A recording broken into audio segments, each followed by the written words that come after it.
Baru juga bulan Agustus awal, market udah junam aja nih teman-teman. Apakah ini sinyal yang kurang baik untuk pasar kripto, terutama untuk Bitcoin dan juga altcoin? So, langsung aja tanpa berlama-lama kita bahas yuk.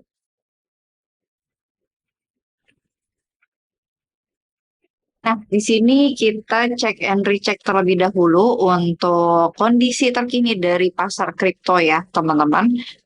Dan hari ini sebenarnya untuk Bitcoin ini lagi terkoreksi lumayan banyak lah ya kalau misalnya kita hitungnya dari area 122.000.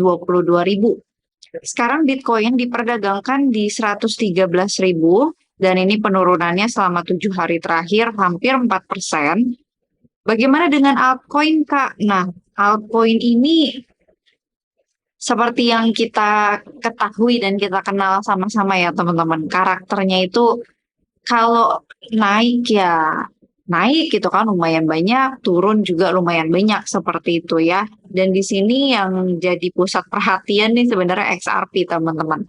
Karena kemarin itu XRP kan memang diperdagangkan di atas $3 ya.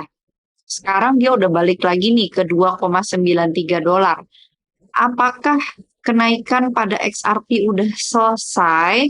Nah, ini juga waktu yang akan menjawab ya. Tentunya ini juga dipengaruhi oleh harga Bitcoin, teman-teman. Tapi yang jelas, kemarin itu waktu di bulan Juli, pertengahan, dia hampir ke $4 ya. Jadi masih stay di 3,5 dolar. Cuma sekarang udah koreksi lumayan banyak dan balik lagi tadi seperti aku bilang, penentunya ada di si Bitcoin-nya ini teman-teman. Kalau Bitcoin udah selesai masanya, ya udah selesai juga lah gitu untuk semua dan nggak ada tuh yang namanya altcoin season.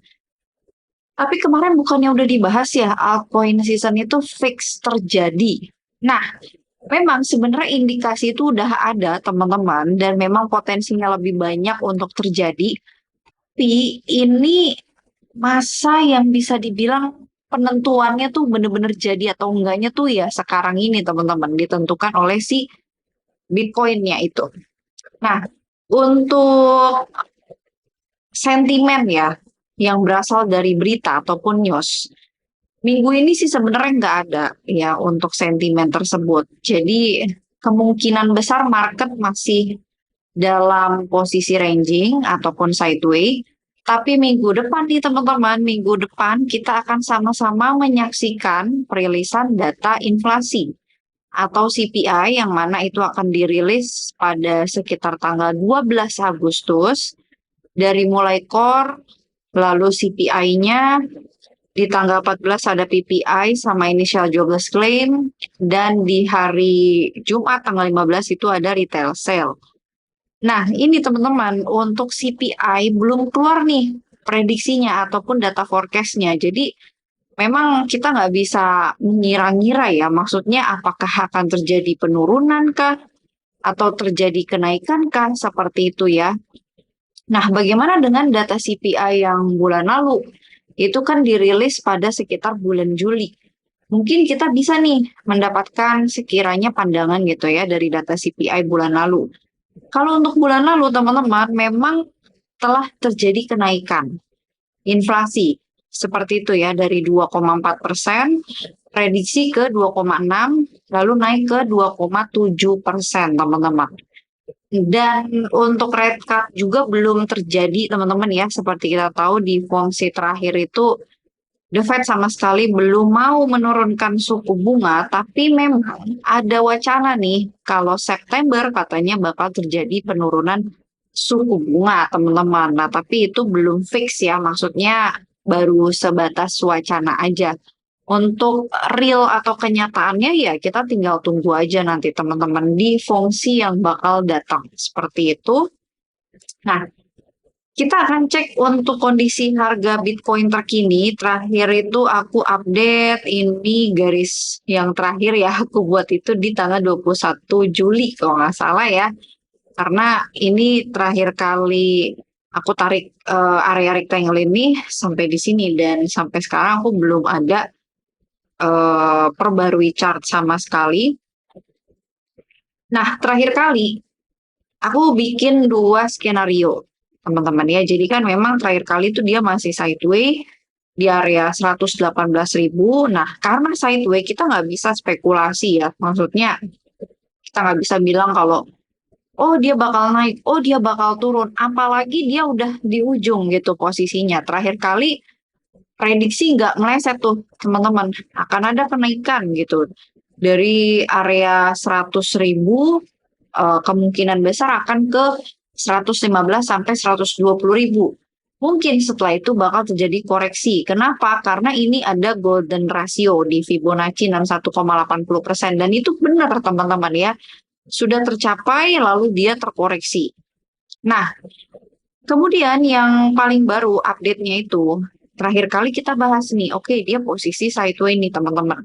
Ada indikasi bentuk bullish rectangle, atau ada indikasi juga membentuk triple top gitu ya. Jadi kita belum bisa memastikan seperti itu. Yang kita bisa lakukan hanyalah membuat planning dan menunggu kira-kira akan terjadi seperti apa. Nah kemarin tuh planningnya aku bikin skenario pertama naik nih. Skenario pertama naik, menguji dulu 120.000, kemudian koreksi lagi, dan kemungkinan besar bisa ke 125 sampai 130 ya. Kalau plan tersebut lancar, terlaksana. Kemudian untuk plan yang kedua di sini teman-teman terjadi breakdown di bawah 117.000. Dan di sini aku udah buat nih ya, area rectangle ini sebagai area pemberhentian ataupun area demand. Karena kalau teman-teman lihat di sini kan ada area demand ya. Area demand-nya itu di kisaran 112 sampai dengan 111.000 teman-teman. Dan di sini kita bisa lihat ini sudah tercapai ya oleh harga Bitcoin, di mana Bitcoin sempat menyentuh 111.900, kemudian habis itu mengalami pantulan lagi teman-teman ya, mengalami kenaikan kembali. Nah, apa yang akan terjadi selanjutnya kira-kira?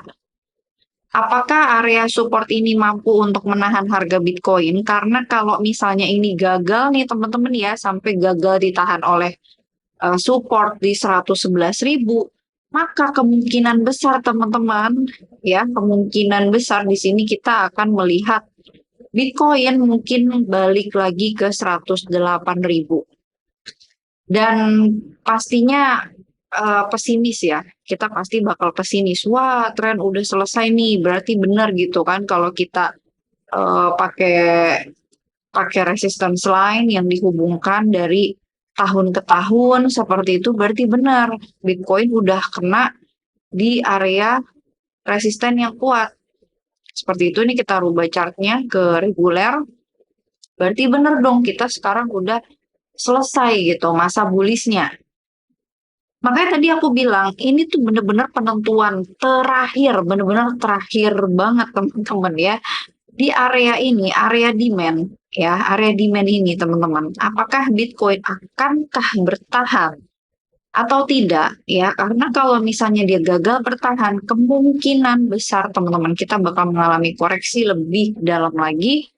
Dan untuk bisa mencapai ATH baru, aku rasa sulit ya kalau misalnya hal itu sampai terjadi. Tapi di sini teman-teman positifnya adalah kabar baiknya ya. Kabar baiknya dari secara daily, kita sudah melihat nih, dia sudah mulai ada pantulan di EMA 50, close-nya juga sudah mulai ada engulfing, ya, dan sekarang kelihatannya lagi retest teman-teman ya, lagi retest kembali ke area demand. Nah, permasalahannya apakah demand ini cukup kuat untuk menahan atau enggak, kita lihat aja teman-teman. Tapi di sini dari secara struktur harganya ya, kita lihat masih lumayan kuat terjadi penurunan. Dan untuk penentuan saat ini apakah Bitcoin bakalan kembali lagi ke area ini yang warna ungu di atas ini, which is 118 sampai 122.000. Penentuannya adalah dia harus nge-break area 115 dulu teman-teman. Ya, di 115 ini harus di breakout. baru kemungkinan besar dia bakal lanjut bullish lagi. Tapi dari secara kondisi saat ini ada peluang untuk menuju ke sana, karena kenapa tadi kita lihat di daily-nya dia udah ada ketahan ya di EMA 50, ketahan di area support 111.900, dan ini support terakhir yang saat ini kita andalkan lah, seperti itu ya. Kalau buat sekarang terdekatnya 112.800. Kalau misalnya ini juga ternyata di breakdown, maka dia bakal balik lagi teman-teman. Balik lagi ke 111.900. Tapi harapannya sih ya semoga tidak terjadi breakdown seperti itu ya. Semoga di sini dia mantul lah gitu. Nah, jadi itu aja teman-teman yang pengen aku sampaikan ataupun pengen aku update ke kalian semua ya mengenai kondisi harga Bitcoin saat ini yang sebetulnya ini masih belum aman kalau kita lihat karena telah terjadi break dan telah terjadi pengujian ulang juga ke area 115.000 dan sepertinya agak sulit nih teman-teman ya. Jadi buat saat ini gimana? Buat saat ini ya kita pantau aja dulu. Itulah kenapa aku bilang kemarin ke teman-teman waktu di 118-120 ribu harga BTC itu sama sekali tidak direkomendasikan untuk beli kripto apapun ya, beli altcoin apapun, kecuali kalau teman-teman mau beli BTC buat long term gitu, misalnya sampai 5 sampai 10 tahun gitu atau 3 tahun ke depan, ya nggak masalah ya kalau DCA itu nggak terlalu memperhatikan harga. Tapi kalau misalnya buat jangka waktu dekat, ya momen-momen sekarang ini tidak disarankan. Dan kesimpulannya kita masih harus pantau area support tadi di sekitar 112.000. Nanti kita update lagi teman-teman gimana selanjutnya. Tapi buat saat ini kondisi Bitcoin masih berada di level yang cukup kritis ya. Belum cukup tenang lah seperti itu. Jadi kita masih harus pantau, oke? Itu aja teman-teman yang bisa aku update pada video kali ini. Terima kasih untuk yang sudah nonton. Jangan lupa like, comment, share, dan juga subscribe channel aku, follow sosial media aku yang lainnya, dan sampai jumpa lagi di video selanjutnya.